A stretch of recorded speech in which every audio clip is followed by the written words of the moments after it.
قرأت سبا کے قاری بنائے گئے، 7 قرأتوں پر قرآن پڑھنا جانتے تھے مخدوم صاحب، اور 14 سال کی عمر میں پہنچتے پہنچتے سارے ظاہری علوم کے عالم ہو چکے تھے۔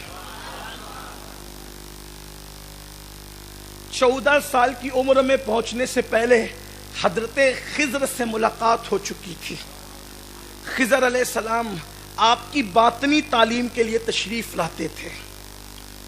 حضرت اویس قرنی کی روح آپ کی تربیت فرماتی تھی، صرف اشارے دے کر آگے بڑھنا ہے۔ روح اویس قرنی آپ کی تربیت فرماتی تھی۔ خضر علیہ السلام باطنی تعلیم کے لیے تشریف لاتے تھے۔ آپ غور کریں کہ یہ شان سب کو میسر نہیں ہوتی، ہر ولی شان والا ہوتا ہے، لیکن یہ شان سب کو میسر نہیں ہوتی۔ اور پھر حیرت کی بات یہ ہے کہ آدمی اگر لوم چلائے نا تو لوم چلاتے ہوئے انسان پنج گنج قادریہ بھی مکمل نہیں کر پاتا، اور مخدوم صاحب کی شان یہ ہے کہ حکومت سنبھالتے ہوئے بھی خضر علیہ السلام اور اویس قرنی کے دیے ہوئے اوراد و وظائف کی تکمیل کر رہے تھے۔ یہ کوئی کرامت سے کم نہیں ہے آپ کی کہ آپ جو ہیں اتنی عبادتیں کر رہے تھے، اس کا تذکرہ یہاں کرنے کی اس وقت گنجائش نہیں ہے کہ انہوں نے عبادتیں کتنی کہ تخت سلطنت سنبھالتے ہوئے، حکومت سنبھالتے ہوئے۔ اور آپ شاید اس بات کو سن چکے ہوں گے کہ جب چنگیزیوں نے حملہ کیا ہے تو اس وقت حضرت مخدوم صاحب کی عمر 15-16 سال کی صرف تھی۔ اس وقت آپ نے اپنے امیروں سے اور وزیروں سے جو ہے وہ مشورہ کیا کہ یہ حملہ کر رہے ہیں اور کوئی ان کے مقابلے میں ٹک نہیں سکا، پہاڑوں کی طرح یہ فوج لے کر کے آئے ہیں۔ تو لوگوں نے کہا کہ آپ جو ہے وہ کیا نظریہ رکھتے ہیں؟ وہ فرمایا کہ میں ان سے لڑوں گا۔ تو کہا کہ ٹھیک ہے، اگر آپ لڑیں گے تو ہم آپ کو مشورہ دیتے ہیں کہ فوج آپ روانہ کر دیں، لیکن آپ گھر میں بیٹھے رہیں، اپنے محل میں بیٹھے رہیں، آپ اپنا علاقہ سنبھالیں، فوج جا کر لڑے گی۔ تو مخدوم صاحب ان کے سامنے تقریر کرتے ہیں اور خطاب فرماتے، فرمایا کہ تم میری چھوٹی عمر پر مجھ پہ ترس کر رہے ہو، اور اسی لیے تم مجھے مشورہ دے رہے ہو کہ تم کو جا کر کے لڑنے کی ضرورت نہیں ہے، کیونکہ تم 15-16 سال کے، تم کھل کر نہیں کہہ رہے ہو، لیکن میری چھوٹی عمر پہ ترس کھاتے ہوئے تم کہتے ہو کہ آپ محل سنبھالے، فوج جا کر لڑے گی۔ کہا یہ ہمارے خاندان کی ریت کے خلاف ہے کہ خود تو گھر میں بیٹھے رہے اور فوج کو روانہ کرے۔ اللہ اکبر، میرے نانا کی سنت ہے، ہر جنگ میں مصطفیٰ جان رحمت آگے رہتے تھے اور لوگ پیچھے رہا کرتے تھے۔ گھر میں بیٹھنا ہمارا کام نہیں ہے۔ اور جہاں تک چھوٹی عمر کی بات ہے تو کربلا میں چھوٹی عمر والوں کی شجاعت کو لوگ دیکھ چکے ہیں۔ چھوٹی عمر میں دشمن کو شکست دینا یہ ہمارے خاندان کی ریت ہے، چھوٹی عمر میں لڑنا ہماری عادت ہے۔ لوگ 14-15 سال کے اشرف پہ رحم کر رہے ہیں، جنگ تو 6 مہینے کا علی اصغر بھی کر چکا۔ یا عمر نہیں دیکھی جاتی، جس دن پیدا ہوتے ہیں اسی دن شیر خدا ہوتے ہیں۔ آپ نے کہا بچپنے میں لڑنا یہ ہمارے خاندان کی ریت ہے، مجھ پہ رحم مت کرو 15-16 سال کی عمر دیکھ کر، چلو میں خود چلوں گا۔ اور اس کے بعد جو لڑا ہے تاریخ گواہ ہے، چنگیزیوں سے کوئی جیت نہیں سکا سوائے اشرف نام کے بادشاہ کے، اور اسی اشرف کو اشرف سمنا جہانگیر سمنانی کہتے ہیں۔ یہ مخدوم صاحب ہے۔ مخدوم صاحب جب اپنے گھر سے نکلے، انہوں نے پوری زندگی سیاحت میں گزاری، سفر میں گزاری۔ سفر کرتے کرتے یہ روم پہنچے۔ روم بہت دن تک کے انہوں نے قیام کیا۔ جب روم میں قیام کیا تو وہاں اپنی خانقاہ بھی بنائی،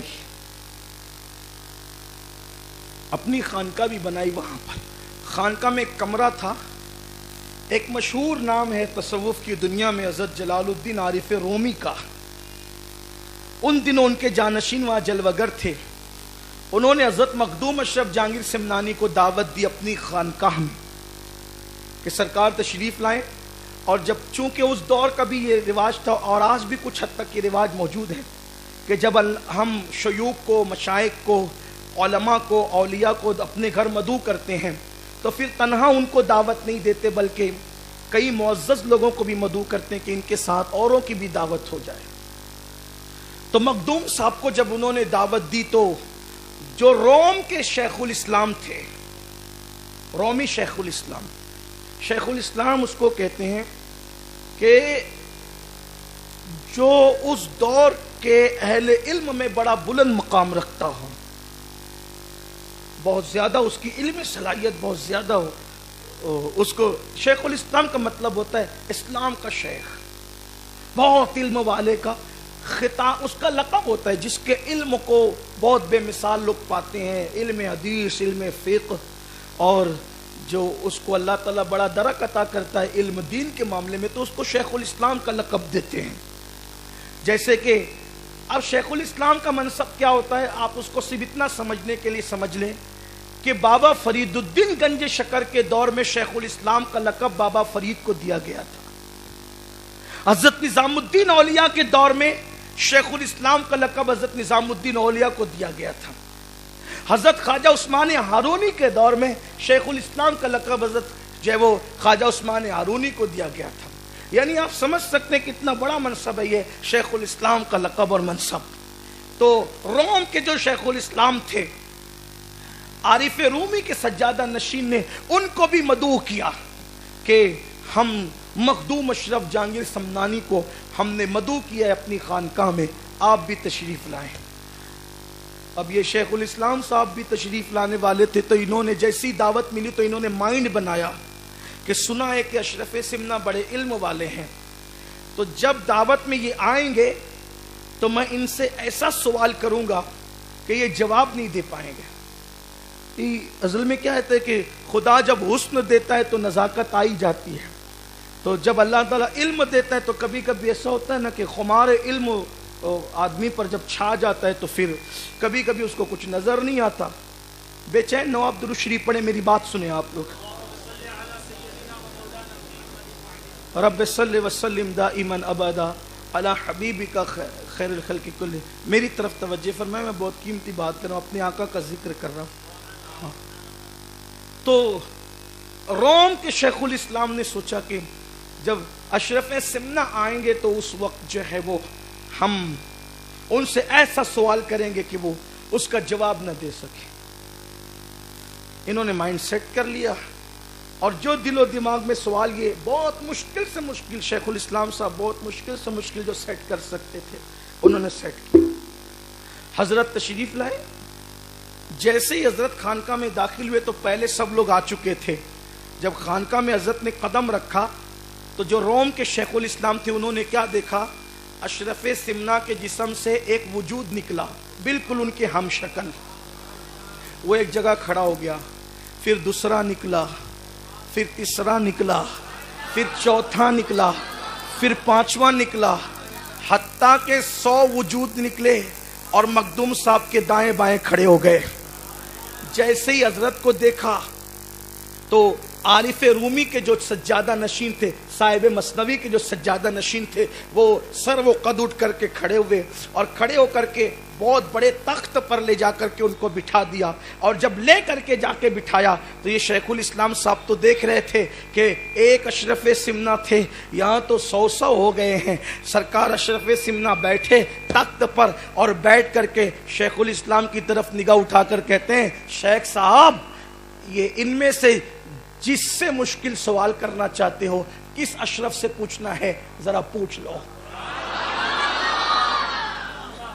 آپ بڑا مشکل سوال کرنا چاہتے تھے تو ذرا سا پوچھو کس اشرف سے پوچھنا ہے۔ وہ تو دیکھ رہے تھے یہاں تو ایک نہیں بلکہ 100 اشرف ہے، تو اب ان کی حالت خراب ہو گئی کہ ہم تو گھر سے پلان بنا کے آئے تھے کہ بڑا مشکل سوال کرنا ہے، لیکن یہاں تو ایک اشرف نہیں بلکہ یہ آپ کی کرامت تھی۔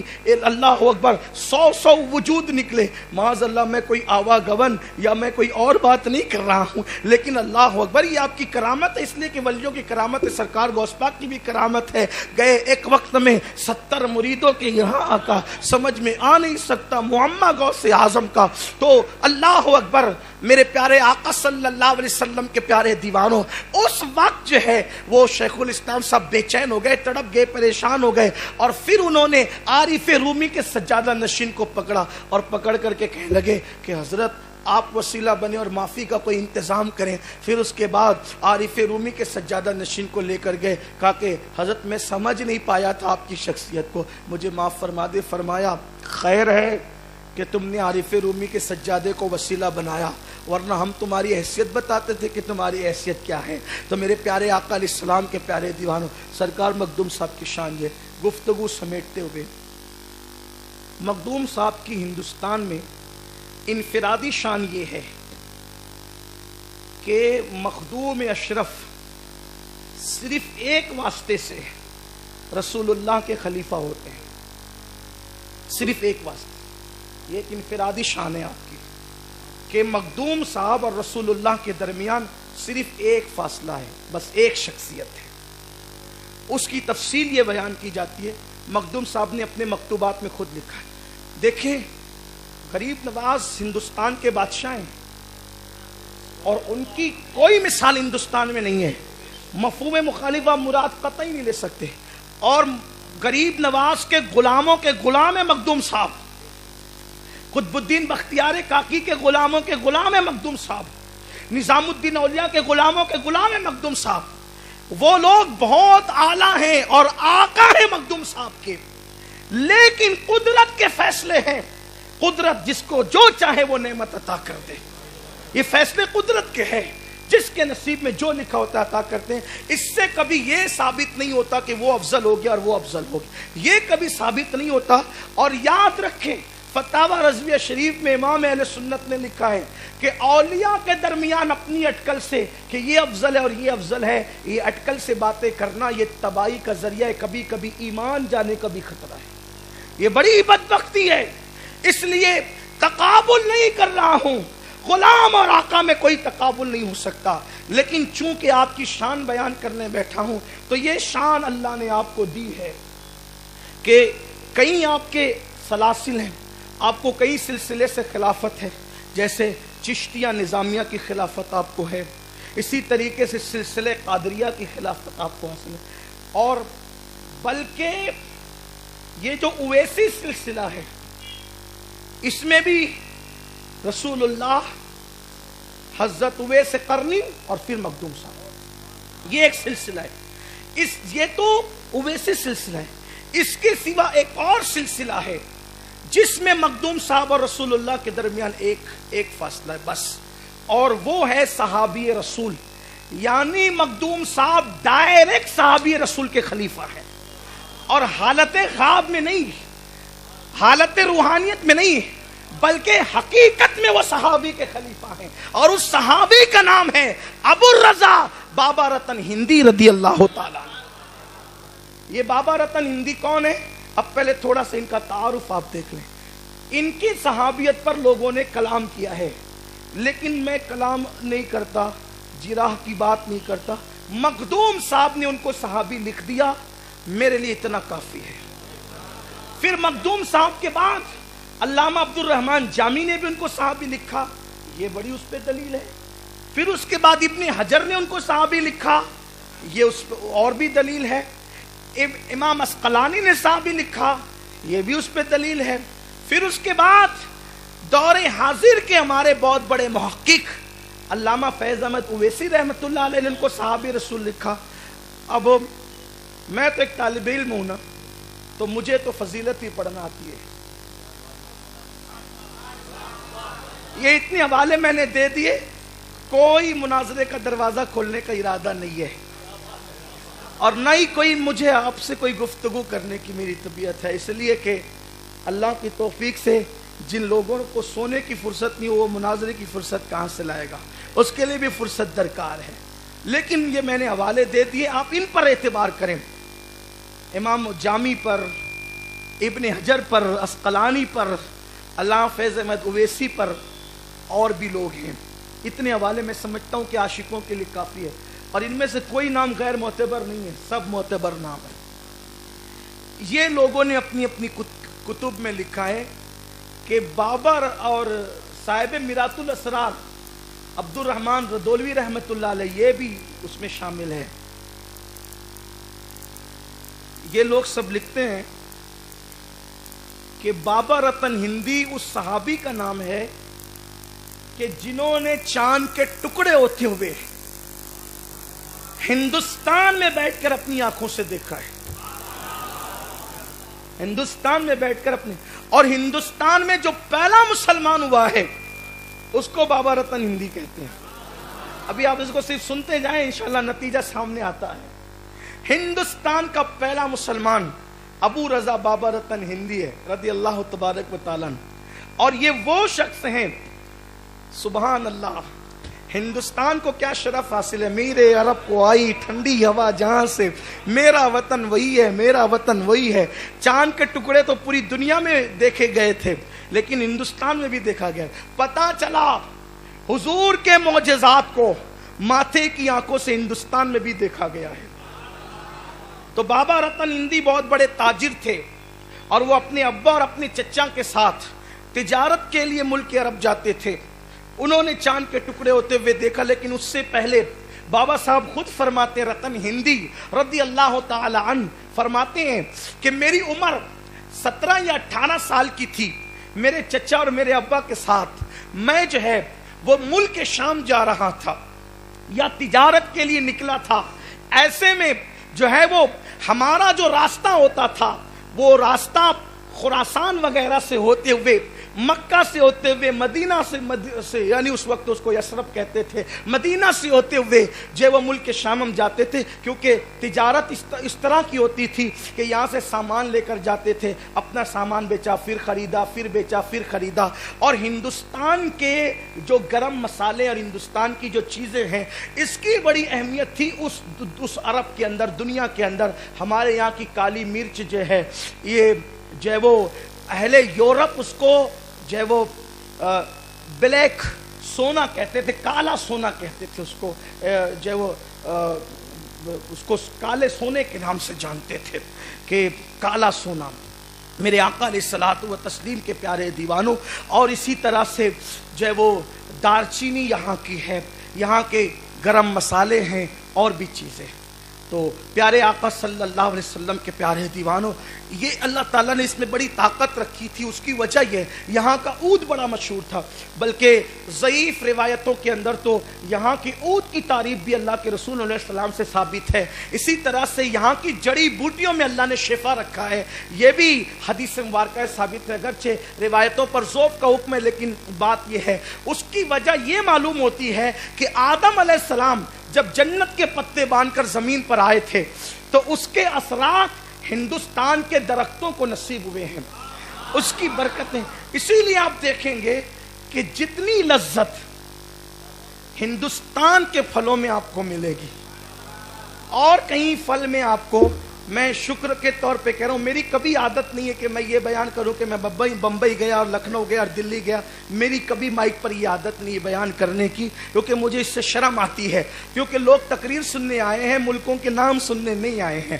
تو بہرحال تحدیث نعمت کے لیے کہتا ہوں کہ میں نے کئی ملکوں میں جو ہے وہ حاضری دی ہے، کئی آپ کی دعاؤں سے حضور کی نالین کے صدقے میں کئی ملکوں میں گیا ہوں اور میں نے کئی ملکوں کے وہاں کے مقامی پھل کھائے، لیکن ہندوستان کے آم میں جو لذت ہے میں نے وہاں نہیں دیکھی، ہندوستان کے تربوز میں جو لذت ہے وہاں نہیں دیکھی، ہندوستان کی چائے میں جو لذت ہے وہاں نہیں دیکھی. بھائی اگر وہ ملکوں تک آواز پہنچے تو اللہ کرے وہ برا نہ مانے. یہ میرے ملک کی خصوصیت ہے کہ اللہ نے اس ملک کے اندر بڑی لذت رکھی ہے. اور یہ بھی میں بات کہہ دوں، یہاں کی چیزوں میں بھی لذت ہے اور یہاں کے انسانوں میں بھی لذت ہے. ارے لذت نہ ہوتی تو گوری چمڑی والے یہاں آتے کیوں؟ گوری چمڑی والے یہاں کیوں آتے؟ اور ایک بات آپ کو بتاؤں، ہندوستان کے انسانوں کی صورت بھی اللہ نے ایسی بنائی ہے کہ ایئرپورٹ پہ کھڑے ہو کر چینیوں کے سامنے اور پھر یورپیوں کے سامنے، برطانویوں کے سامنے، امریکیوں کے سامنے اگر کھڑا ہو جائے تو ایسا ہی لگے کہ جیسے کیچڑ میں گلاب کھل گیا. ہاں، یہ اللہ تعالیٰ، یعنی ہمارے یہاں کی شکلیں بھی قدرت نے خوبصورت بنائی. ہمارے یہاں کے رنگ بھی، کہیں پر گورا رنگ ہے تو اتنا زیادہ کہ دیکھ کے ڈر لگے، کہیں کالا ہے تو اتنا زیادہ کہ دیکھ کے ڈر لگے. نہ ہمارے یہاں اتنی سیاہی ہے نہ اتنی سرخی، جو ہے وہ اتنا بھورا اور گورا پن ہے. ہمارے اللہ تعالیٰ نے اعتدال رکھا ہے اور ہم خوش نصیب ہے کہ جس بر اعظم میں اللہ نے اپنے نبی کو پیدا کیا ہے اسی بر اعظم ایشیا میں اللہ تعالیٰ نے ہمارا ہندوستان بھی رکھا ہے. یہ بڑی خوشی کی بات ہے، یعنی کہ ہم اسی بر اعظم میں رہتے ہیں جو میرے نبی کا بر اعظم ہے، جو میرے آقا کا بر اعظم ہے۔ بہرحال تو بات دور نہ نکل جائے تو یہاں سے تجارت کے لیے بہت لوگ جاتے تھے۔ تو بابا رتن ہندی کہتے ہیں میری عمر جو ہے وہ 17-18 سال کی تھی، تو میں میرے چچا اور میرے ابا کے ساتھ جو ہے وہ مکے کی وادیوں سے ہوتے ہوئے شام جا رہا تھا۔ میں نے دیکھا ایک چاند سا پیکر، میں نے دیکھا۔ اب یہاں میں اپنے الفاظ میں اپنے یار کا تذکرہ کر لوں، کتاب میں جو لکھا ہے اس کو اپنے الفاظ کا جامع اپنے ذوق کے مطابق پہنا کر کم سے کم غلامی کا حق تو ادا نہیں ہو سکتا، ثبوت غلامی ہی پیش کر دوں۔ بابا رتن ہندی کہتے ہیں میں نے دیکھا کہ ایک ننھا سا وجود چاند سا پیکر، ایسا لگتا تھا جیسے آسمان کا چاند زمین پہ اتر آیا ہوا، یا یوں لگتا تھا جیسے سورج نے اپنی کرنوں کو سمیٹ کر زمین پر قدم رنجائی کی ہو، یا ایسا لگتا تھا جیسے شاہکار قدرت یا حسن جنت سمٹ کر کسی ایک پیکر میں جمع ہو گیا ہو، یا ایسا لگتا تھا جیسے ستاروں کی انجمن زمین پر آ گئی ہو، یا ایسا لگتا تھا جیسے حسن کی ملکہ نے اپنے پورے پروں کو سمیٹ کر کسی وجود کے اندر جو ہے خامہ فرسائی کر لی ہو، یا ایسا لگتا تھا جیسے کسی بہت بڑے باغ میں کسی گلاب نے ابھی ابھی مسکرایا ہو، کوئی کلی ابھی ابھی مسکرائی ہو، کیا کہوں اس کو، بلکہ یوں لگتا تھا جیسے عرش فرش پر آ گیا ہو، لیکن وجود بڑا ننھا سا تھا، وجود بڑا چھوٹا سا تھا، اس کے آگے آگے بکریاں تھی اور اس کے ہاتھ میں ڈنڈا تھا، وہ ایک عصا لے کر کے جو ہے وہ بکریوں کی طرف چل رہا تھا۔ لیکن اللہ اکبر، آئیے ذرا بابا رتن نے نہیں کہا لیکن دوسری روایتوں کے ذریعے سے اس کو بھی پیش کر دوں۔ جب میرے نبی بکریاں چراتے تھے، ہر چرواہا جب بکری چراتا ہے تو کبھی بکری کے ادھر پیچھے بھاگتا ہے، کبھی ادھر پیچھے بھاگتا ہے، بکری ادھر کو جاتی ہے، کبھی ادھر کو جاتی ہے، کبھی ادھر کو جاتی ہے، وہ ڈنڈے سے ادھر ادھر کرتے رہتا ہے۔ مگر قربان جائیں جب نبی بکری لے کر جاتے تھے تو نہ بکری ادھر جاتی تھی نہ بکری ادھر جاتی تھی، بکریاں قطار میں چلتی تھی اور بتاتی تھی جس کی اتباع صدیق و فاروق پر واجب ہونے والی ہے، آج اس کی اتباع کر کے بتا رہے ہیں، آج اس کی اطاعت کر کے بتا رہے ہیں کہ جانور بھی اس کے فرما بردار ہے۔ وہ بکریاں کتنی خوش نصیب تھی جو آمنہ کے لال کی آگے پیچھے چلتی تھی۔ اسی لیے کوئی عاشق کیا کہیں بلکہ کوئی طبیعت کا پاگل یوں تمنا کرنے لگتا ہے اللہ اکبر، اور اللہ کرے کہ اس کی تمنا قبول تو نہیں ہو سکتی، لیکن اس بڑھیا کی طرح جو یوسف علیہ السلام کو خریدنے کے لیے گئی تھی، ایک لٹی لے کر کے کہا بڑی بھی خرید بھی سکیں گی، کہا مجھے پتہ ہے اپنی اوقات خرید نہیں سکتی لیکن یوسف کے خریداروں میں نام لکھوانا ہے۔ یہ تمنا ایسی ہے جو پوری نہیں ہو سکتی، لیکن یار کے عاشق زار میں نام لکھوانا ہے، کاش کہ چھوٹا سا نام کہیں اپنا بھی آ جائے یا اس کا آ جائے جس نے لکھا ہے۔ بڑی اچھوتی تمنا لگتی ہے لیکن سننے والوں کو کسی پاگل کی بڑھ بھی لگتی ہے۔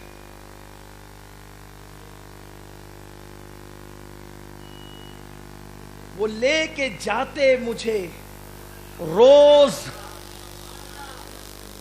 شاید اس پاگل طبیعت آدمی کے جملوں پر لوگوں نے توجہ نہیں کی ہے، اس نے تمنا یہ کی ہے وہ لے کے جاتے مجھے روز روز روز، وہ لے کے جاتے مجھے روز کاش صحرا میں، وہ لے کے جاتے مجھے روز کاش صحرا میں۔ لکھنے والا یہ بھی لکھ دیتا تھا کہ اپنی کھوٹی پر باندھ لیا ہوتا، لیکن کھوٹی پہ بندھی ہوئی بکری یار کا دیدار روز نہیں کر سکتی،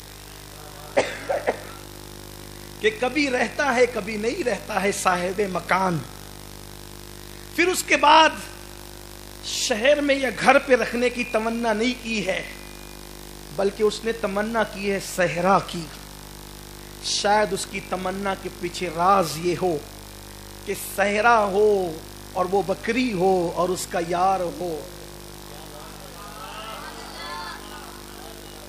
صحرا کی تمنا اس لیے کی ہے کہ یار کے دیدار کی لذت جو تنہائیوں میں آتی ہے وہ لوگوں کے سامنے نہیں آتی. اس لیے استاد زمن نے بھی کہا ہے کہ دل میں ہو یاد تیری گوشے تنہائی ہو, پھر تو خلوت میں عجب انجمن آرائی ہو, آستانے پہ تیرے سر ہو اجل آئی ہو, پھر تو اے جانے جہاں تو بھی تماشائی ہو, کہ وہ لے کے جاتے مجھے روز کاش صحرا میں حلیمہ دائی کی بکری ہی بن گیا ہوتا.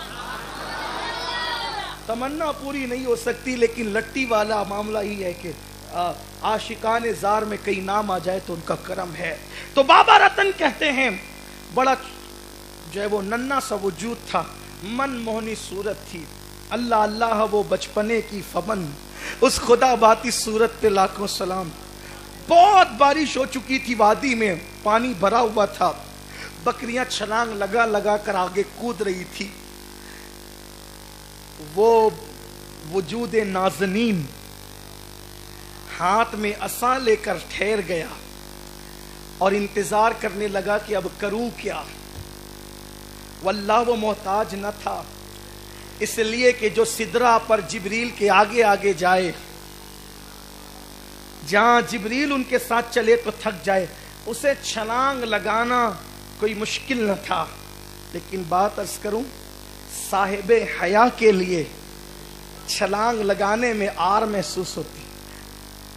جو بیچاروں کو حیا جو ہے وہ چھو کر بھی نہ گزری, ان کے لیے کچھ نہیں ہے.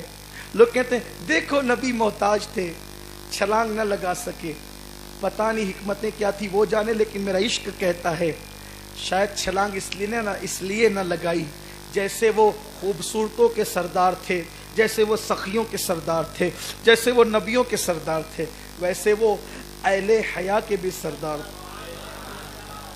چھلانگ لگانے والے بے حیا نہیں ہوتے, لیکن یہ ضرور ہے کہ جو حیا والوں کا سردار ہو رک گئے. اچھا حیرت ہے کہ جنگل میں کس سے حیا ہو رہی تھی, جنگل میں کس سے حیا ہو رہی تھی؟ وجہ یہ تھی, آیت ہے نا, کیا ہے, انکا بِأَعْيُنِنَا, اس طرح بھی کوئی آیت ہے او کما قال, مجھے صحیح آیت یاد نہیں آ رہی ہے, لیکن اس کا مفہوم یہ, حبیب ہر وقت تو میری نگاہوں میں ہے. انکا بِأَعْيُنِنَا, اے محبوب, بولو آپ جی لوگ, انکا بِأَعْيُنِنَا, اے محبوب تو ہر وقت میری نگاہوں کے سامنے ہے. اللہ اللہ, کوئی کسی کو نگاہ میں رکھتا ہے, کوئی کسی کو نگاہ میں رکھتا ہے. قدرت کہتی ہے میرے یار تو میری نگاہوں کے سامنے ہے, تو ہر وقت ہماری نگاہوں کے سامنے ہے, تو ہر وقت ہماری نگاہوں کے سامنے ہے. اللہ اکبر, وہ حیا والا رسول نگاہوں کے سامنے ہونے کی وجہ سے, نگاہوں کے سامنے ہونے کی وجہ سے گویا کہ حیا فرما رہے ہیں. لاٹھی لے لی, نالا بھر کے بہ رہا ہے, پیچھے سے بابا رتن ہندی آتے ہیں, چہرہ دیکھ کر دل و جان ہار دیتے ہیں. اگر میری گفتگو دور نہیں ہٹ رہی ہے تو مجھے یہاں حضور کی بارے میں ایک بات کہنا ہے. توریت میں حضور علیہ السلام کی شان یہ بیان کی گئی ہے کہ اس کی گردن میں تلوار ہوگی, وہ صاحب کمان ہوگا, پشت پہ کمان لٹکائے گا, اور وہ قتل کرنے والا زیادہ ہوگا. حضور کی صفت کیا ہے توریت میں؟ توجہ آپ کی, بہت خاص بات کہنے چلا ہوں. وہ قتل کرنے والا بہت زیادہ ہوگا, بہت زیادہ قاتل ہوگا وہ. حالانکہ حضور کی پوری سیرت پڑھو تو سوائے ایک کہ حضور نے پوری زندگی میں کسی کو قتل نہیں کیا. اور توریت میں ساری صفاتیں, خوبصورت ہوگا, آنکھیں ایسی ہوگی, وجود ایسا ہوگا, لیکن ایک بات یہ کہ وہ بہت زیادہ قتل کرنے والا ہوگا. تو ہمارے بزرگوں نے اس کی تشریح یہ کی ہے کہ بہت زیادہ قتل کرنے کا مطلب یہ ہے کہ اپنے حسن سے وہ لوگوں کے دلوں کو قتل کرے گا, اپنے حسن سے وہ لوگوں کے دلوں کو شکار کرے. یہی تو سب قتیل کے بیٹھے ہیں نا. سید اعزاز کامٹوی علیہ رحمہ نے کہا ہے نا کہ وہ سعید خستہ وہ بے نوا, وہ قتیل تیغ فراق کا, جسے شوق ہے تیری دید کا اسی غم زدہ کا سلام لے. تو جو عشق کی تلواروں سے کاٹے گا، عشق کی تلوار سے کاٹے گا، یہ سب عشاق نہیں ہے تو کیا ہے؟ یہ سب قتیل نہیں ہے تو کیا ہے؟ بابا رتن ہندی نے دیکھا اور دیکھنے کے بعد کہا شہزادے کسی کا انتظار ہے؟ بکریاں آپ کی پار جا چکی، میں پار لگا دوں. کندھے پہ بٹھایا. رتن ہندی نے، میرے ہندوستانی نے، میرے ہندی نے میرے نبی کو کندھے پہ اٹھایا. ابھی اعلان نبوت میں کندھے پہ اٹھایا اور اٹھا کر کے پار لگایا. حضور نے دیکھا، کہا اللہ تیری عمر میں برکت دے، تیری عمر میں برکت دے، تیری عمر میں برکت دے. 7 مرتبہ پلٹ پلٹ کر کہا تیری عمر میں برکت دے. ہر دعا میں اللہ نے 1 صدی برکت عطا کر دی. بابا رتن کو اللہ نے 700 سال کی عمر عطا فرمایا. نعمت بانٹتا جس سمت وہ ذیشان گیا، ساتھ ہی منشی رحمت کا قلم دان گیا. ایک دعا میں 100 سال عمر بڑھائی. 7 بار دعا کی، مسکرا مسکرا کر میرے کریم سے گھر قطرہ کسی نے مانگا، دریا بہا دیے ہیں در بے بہا. کندھے پہ اٹھا کے پار کیا لگایا، مسکرا. آپ بتائیں لوگوں کو پتا بھی نہیں تھا کہ وہ نبی تھے. ارے جس کو پتا نہ ہو، اتنے چھوٹے چھوٹے بچے بھی کیا دعائیں دیتے ہیں اور اس طرح دیتے ہیں. اور پھر ان کی دعاؤں کا یہ اعتبار ہوتا ہے کہ عنایت کا جوڑا اجابت کا صحرا دلہن بن کے نکلی دعائے محمد. اجابت میں جھک کر گلے سے لگایا بڑی ناز سے جب دعائے محمد. 7 بار دعا کی، اللہ تیری عمر بڑھا دے، اللہ تیری عمر بڑھا دے، اللہ تیری عمر بڑھا دے. کہتے میں تو نکل گیا، تجارت کی واپس آیا. پھر بہت دن ہو گئے، عرب جانا نہ ہوا.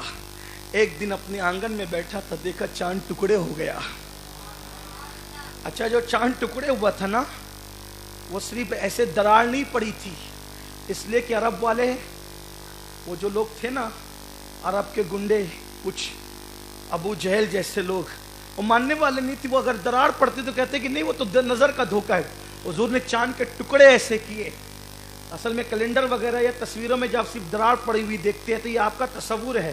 اصل چاند کے ٹکڑوں کا تصور یہ ہے کہ جب چاند کے ٹکڑے کیا تو پہاڑ کے ایک طرف ایک ٹکڑا ہوا، دوسری طرف دوسرا ٹکڑا ہوا. صرف دراڑ نہیں پڑی چاند میں، ٹکڑے ہوا تھا.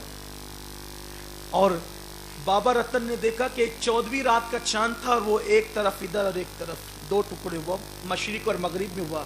پھر تھوڑی دیر ہوئی وہ جڑ بھی گیا. کر کے اشارہ سونا سورج نہ موڑ دا، یک چاند توڑ دا تے یک جان جوڑ دا، بگڑی بنا دے میرے نبی دا اشارہ. اور میرے امام کہتے ہیں، بڑے مزے میں کہتے ہیں، اشارے سے چاند چیر دیا، چھپے ہوئے خور کو پھیر دیا، گئے ہوئے دن کو عصر کیا، یہ تاب و تما تمہارے. رتن ہندی نے سوچا یہ کیا ہو رہا ہے، بہت پریشان رہے، کیا کریں کیا کریں، کچھ سمجھ بھی نہیں آیا. عرب سے قافلہ آیا تجارت کا، وہ بھی آئے تو بات نکلی کہ وہی وہ ایسے عجیب چاند ٹوٹا پھر جڑا. تو لوگوں نے بتایا کہ ہمارے مکہ میں ایک شخص نے نبوت کا اعلان کیا ہے، اور نبوت کے لیے جب دلیل مانگی گئی تو اس نے کہا کہ جو کہو دلیل پیش کرے، کیونکہ جادو زمین کی چیزوں پہ اثر کرتا ہے، آسمان کی چیزوں پہ اثر نہیں کرتا. تو لوگوں نے کہا کہ چاند کے ٹکڑے کر دے، تو اس نے ٹکڑے کر دیا. تب بابا رتن ہندی کہتے اسی دن میں جوت جگی کہ اس یار سے ملنا چاہیے جو چاند ٹکڑے کرتا ہے. کہا پھر میں نے تیاری کی، تجارت کا مال لیا اور گیا. جب میں عرب پہنچا تو مجھے تو اب تجارت دوسرے نمبر پہ تھی، پہلے نمبر پہ یار سے ملنا تھا، یار کا دیدار کرنا تھا. میں گیا تو دیکھا کہ روتب سمجھتے، جو کچی تازہ کھجوریں ہوتی ہیں نا اس کو روتب کہتے ہیں، جس میں عام طور پہ مسجد نبوی میں جس سے افطار ہوتی ہے تازہ